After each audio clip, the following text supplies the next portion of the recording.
Hello everyone, उम्मीद है आप लोगों की दिवाली बहुत अच्छी रही होगी। दीपावली पर्व आपने अच्छे से एंजॉय कर लिया। अब वापस पढ़ाई से जुड़ने का समय आ गया है। जितना जल्दी आप पढ़ाई की रिदम में वापस से आएंगे उतना आपको बेनिफिट होगा।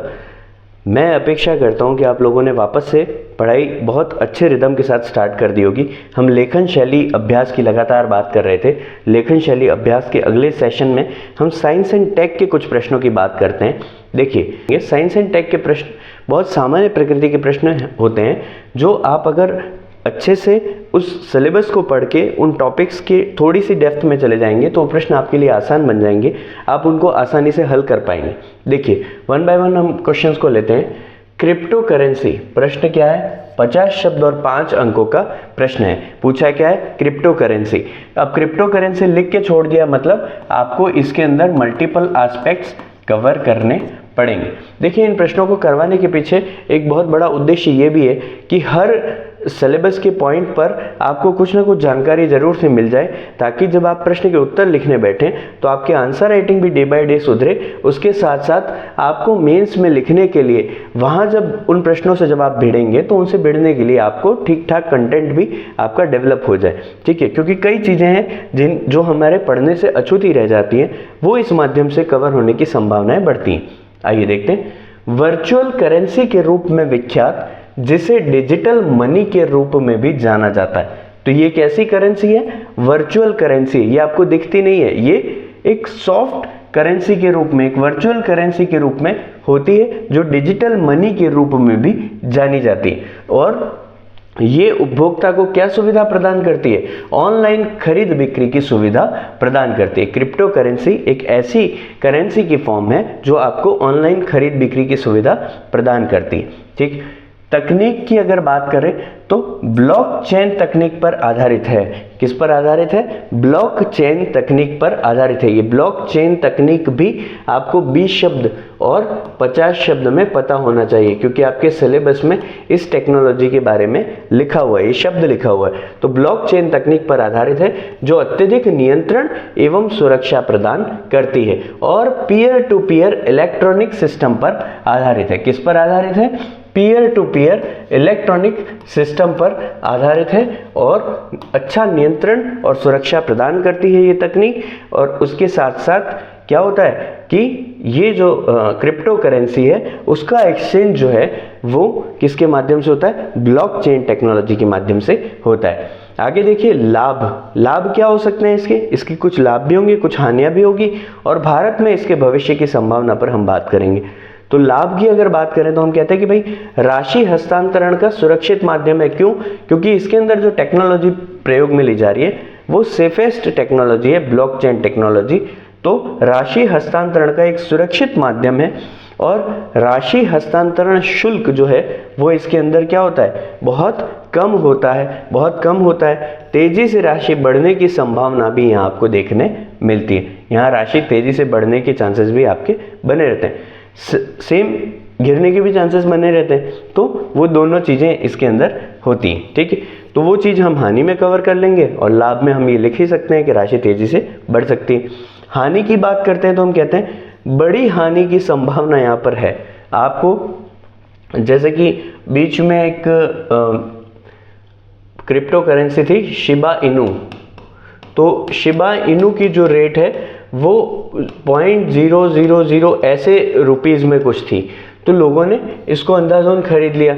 अंधाधुंध खरीदने से क्या हुआ कि उसकी प्राइस यहाँ पॉइंट्स में और ज़्यादा गिरती चली गई, तो उनको लाखों रुपए का नुकसान हो गया। इसी प्रकार की एक क्रिप्टो करेंसी है जिसका नाम है बिटकॉइन, जो कि बहुत फेमस भी है। बिटकॉइन के अंदर भी अभी प्राइस जो है उसके अंदर बहुत ज़्यादा कमी आ गई है। ठीक है, इसी प्रकार से इथीरियम नाम की एक करेंसी है, उसके अंदर भी यही स्थिति देखने को मिली है। ठीक, तो ये सारी जो करेंसीज हैं वो बहुत फेमस है, बिटकॉइन, इथीरियम, लेकिन इनके अंदर भी जो मूल्य है, इनके जो दाम हैं, उनमें गिरावट आई है। तो उस वजह से क्या है? बड़ी हानि की संभावना भी यहाँ बनी रहती है। आगे देखते हैं। दूसरी बात, कभी कभी किसी क्रिप्टो करेंसी को अचानक से बंद कर दिया जाता है। बिल्कुल, एक क्रिप्टो करेंसी ऐसी थी जिसके अंदर जो बैकअप कंपनी है उसको शट डाउन कर दिया गया था, तो उस क्रिप्टो करेंसी को भी बंद कर दिया गया। तो जो जनता ने इसके अंदर इन्वेस्ट किया था वो उनको रिटर्न नहीं दिया गया।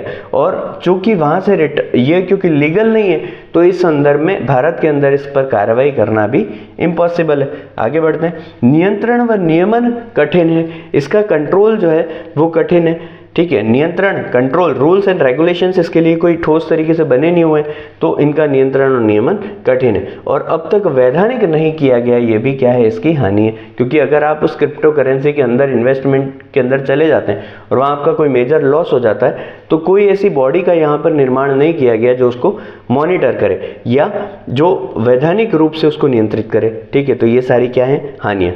और जब भारत में भविष्य की बात करते हैं तो हम कहते हैं कि वर्तमान तक इसे वैधानिक नहीं बनाया गया है, लेकिन इसका भारत की अर्थव्यवस्था पर प्रभाव जो पड़ने वाला है उसका गहन अध्ययन किया जाए, और गहन अध्ययन करते हुए सकारात्मक रूप से इस पर विचार किया जा सकता है। क्यों? क्योंकि क्रिप्टो करेंसी ऐसी करेंसी है, ऐसी वर्चुअल करेंसी है जिसको कई देशों ने संवैधानिक मान्यता दे दी है, उसमें देश में वैधानिक मान्यता मिल चुकी है। तो भाई जब वैधानिक मान्यता वहाँ मिली है तो उन्होंने कुछ सोच कर ही दी होगी, और उनमें से काफ़ी सारी तो ऐसी डेवलप्ड कंट्रीज भी हैं। तो भारत इस पर सकारात्मक रूप से सोच सकता है, लेकिन उससे पहले उसको हमारी अर्थव्यवस्था पर पड़ने वाले प्रभाव का गहन अध्ययन करना होगा। ठीक है, पिछले बजट में भी इस संदर्भ में बात की गई थी, तो कहा गया था कि क्रिप्टो करेंसी पे जो भी आय होगी उसका 20% एक टैक्स के रूप में सरकार को जमा कराना होगा। ठीक है, तो न तो हमने लीगल किया है, लेकिन हम ये भी नहीं कह रहे हैं कि इसको पूरी तरीके से बंद किया जाए। दोनों बातें यहाँ पर चल रही हैं। चलते हैं आगे। अगली बात करते हैं आदित्य L1। आदित्य L1 का नाम तो आपने सुना ही होगा। ये सूर्य के अध्ययन के संदर्भ का एक भारत का मिशन है। ठीक है, तो भारत के सूर्य के अध्ययन को समर्पित प्रथम अंतरिक्ष आधारित मिशन, भारत का सूर्य के अध्ययन को समर्पित अंतरिक्ष आधारित मिशन है। वहाँ अंतरिक्ष में भेजकर अध्ययन किया जाएगा सूर्य के बारे में, उसके कोरोना के बारे में, उसके फोटोस्फीयर के बारे में, उसके चुंबकीय क्षेत्र के बारे में। ये सारी चीज़ों का अध्ययन आदित्य L1 मिशन के माध्यम से किया जाएगा। ठीक है, 2 सितंबर 2023 को हमने PSLV C57 से इसको भेजा था। तो ये आपको याद होना चाहिए कि PSLV C57 से हमने 2 सितंबर 2023 को आदित्य L1 को भेजा था। एक महत्वपूर्ण प्रक्षेपण है, महत्वपूर्ण अध्ययन है। ठीक है, महत्वपूर्ण प्रोजेक्ट है। तो इसके बारे में हमको अनिवार्य रूप से मई तारीख और मई प्रक्षेपण यान चीज़ें पता होनी चाहिए। अब इसका उद्देश्य लिखते हैं, क्योंकि 15 शब्दों का प्रश्न है, हमारे पास बहुत ज़्यादा स्पेस होगा नहीं वहाँ पे।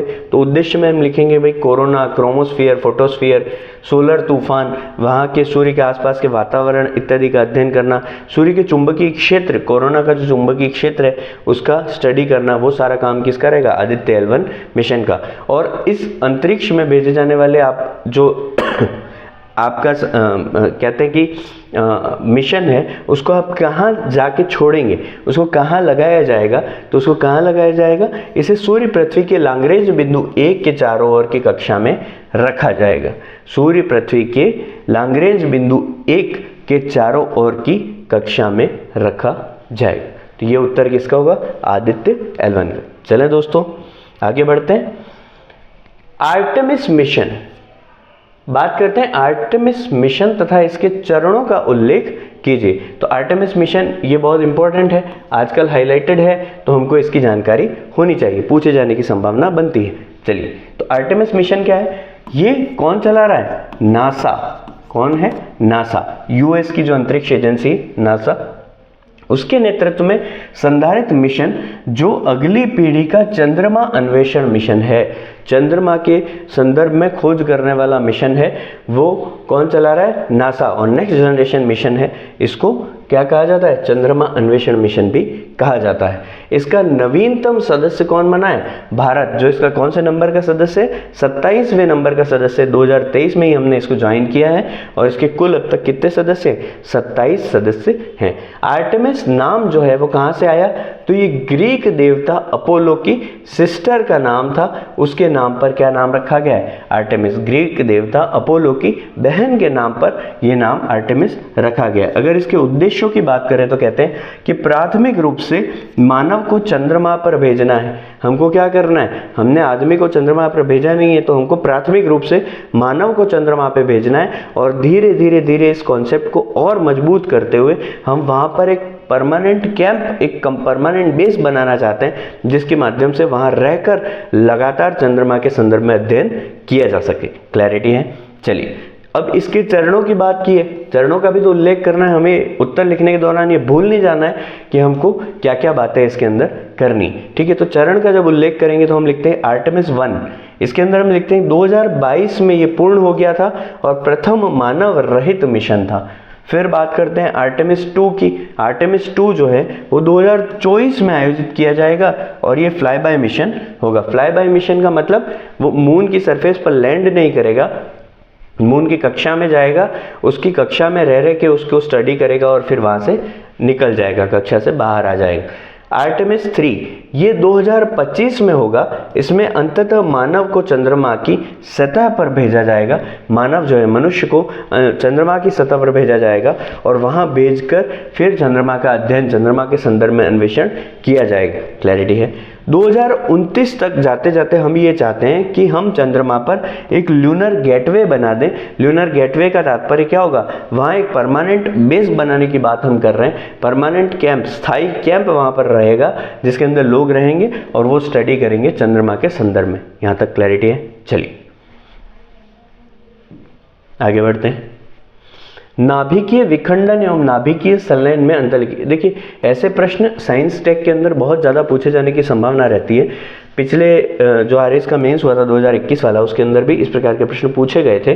तो नाभिकीय विखंडन एवं नाभिकीय संलयन में अंतर कीजिए। तो कुछ भी नहीं करना है, इसके अंदर बीच में लाइन खींचनी है, नाभिकीय विखंडन, नाभिकीय संलयन। अब इन दोनों के बारे में बातें तुलनात्मक रूप से लिख देनी है। 50 शब्द का 5 अंक का प्रश्न है, तो कम से कम 5 अंतर लिखने का अभ्यास होना चाहिए। तो नाभिकीय विखंडन और नाभिकीय संलयन में अंतर लिखना है। तो विखंडन पहले पूछा है तो पहले विखंडन ही लिखेंगे, चाहे आपने पहले संलयन और बाद में विखंडन याद किया हो अभ्यास के दौरान, लेकिन हम यहाँ जैसा पूछा है वैसा ही लिखेंगे। ये भारी नाभिकों में घटित होता है और ये हल्के नाभिकों में घटित होता है। ये तो बहुत सामान्य बात है। विखंडन किसका होगा? जो बड़ा होगा उसका विखंडन होगा, जो छोटा होगा वो मिल के उनका क्या होगा? संलयन होगा। ये भारी नाभिक विखंडित होकर हल्के नाभिक बनाते हैं और हल्के नाभिक जो है वो संलयित होकर भारी नाभिक बनाते हैं। इसमें क्या है? सामान्य ताप पर घटित होता है, लेकिन ये उच्च ताप पर घटित होता है। इसको नियंत्रित कर सकते हैं, लेकिन संलयन को नियंत्रित नहीं किया जा सकता। ठीक है, प्रति विखंडन यहाँ पे अधिक ऊर्जा मुक्त होती है। यहाँ पे 200 MeV ऊर्जा मुक्त होती है, लगभग 200 MeV ऊर्जा मुक्त होती है। और यहाँ पे कम ऊर्जा मुक्त होती है, लगभग 18.3 MeV की ऊर्जा यहाँ पर रिलीज होती है। ये परमाणु बम जो है वो नाभिकीय विखंडन पर आधारित है, जबकि हाइड्रोजन बम जो है वो किस पर आधारित है? नाभिकीय संलयन पर आधारित है। और इनकी एक रिएक्शन भी लिख सकते हैं हम कि भाई हमने 92 यूरेनियम 235 पर जब न्यूट्रॉन बरसाया तो वो बेरियम और क्रिप्टॉन में टूट गया और 3 न्यूट्रॉन एनर्जी के साथ उसने रिलीज किए। जब हम संलयन की बात करते हैं तो हम कहते हैं 1H2 और 1H2 ने मिलकर 2He4 बनाया और न्यूट्रॉन को रिलीज किया। एक्चुअली यहाँ पे 2He3 बनता है और 2He3 पर अगेन हाइड्रोजन जुड़ता है, तो यहाँ पर 2He4 बनता है और फिर एक अलग से रिलीज होता है 1H1। क्लैरिटी? चलिए, साबुन और अपमार्जक में अंतर लिखिए। साबुन और अपमार्जक में अंतर लिखना है तो बहुत सामान्य प्रश्न है। साबुन और अपमार्जक, इन दोनों के बीच में अंतर लिखना है। पहला, ये वसीय अम्लों के सोडियम और पोटेशियम लवण होते हैं। कौन? साबुन। साबुन क्या होते हैं? वसीय अम्लों के सोडियम और पोटेशियम लवण होते हैं, जबकि ये सल्फोनिक अम्लों के, तो इसलिए इनकी संरचना में लास्ट में COONA आता है, जबकि इनकी संरचना में SO2Na आता है। क्लैरिटी है? दूसरा, कठोर जल, अम्लीय जल और क्षारीय जल, उनके साथ साबुन कोई रिएक्शन नहीं करता है, वहां पे साबुन झाग देगा ही नहीं, जबकि ये इनके साथ भी झाग देते हैं। आगे देखिए, ये पूर्णतः जैव अपघटनीय है। साबुन बायोडिग्रेडेबल है, लेकिन अपमार्जक जो है वह अनअपघटनीय है, यानी कि नॉन बायोडिग्रेडेबल मटेरियल है। कौन? अपमार्जक। आगे बढ़ते हैं। ऊनी कपड़ों को साबुन जो है वो नुकसान पहुंचाते हैं, इसलिए आपने देखा होगा कि सामान्यतया ऊनी कपड़ों को हम साबुन से नहीं धोते हैं, अपमार्जक से इनको धोया जाता है। तो ये ऊनी कपड़ों को क्या करते हैं, सुरक्षित रखते हैं। त्वचा के लिए साबुन हानिकारक है, जबकि अपमार्जक हानिकारक नहीं होते हैं। जल में घुलने में इनको समय लगता है, पानी में घुलने में साबुन को समय लगता है, लेकिन अपमार्जक जो है वो तेज़ी से जल में घुल जाते हैं और झाग प्रदान करते हैं। सोडियम स्टीरेट और सोडियम पामेटेट जो है वो साबुन के एग्जाम्पल है, जबकि सोडियम लॉरेल सल्फेट किसका एग्जाम्पल है, अपमार्जक का एग्जाम्पल है। ठीक, तो बहुत सरल सरल प्रश्न है जो साइंस एंड टेक के अंदर पूछे जाते हैं। हम बहुत सारे प्रश्न और डिस्कस करेंगे साइंस के, ठीक है, लेकिन अभी आप इन प्रश्नों का अभ्यास कीजिए, इनको याद कीजिए, इनका कंटेंट डेवलप कीजिए। टेलीग्राम चैनल से आप इनको डाउनलोड कर सकते हैं, अध्ययन आर्यस के टेलीग्राम चैनल से आप इस कंटेंट को यूं कहीं डाउनलोड कर सकते हैं, जो आपके कंटेंट बिल्डिंग में मदद करेगा। ठीक है, चलिए बहुत अच्छे से पढ़िए, बहुत अच्छे से तैयारी कीजिए, जान लगा दीजिए। All the best.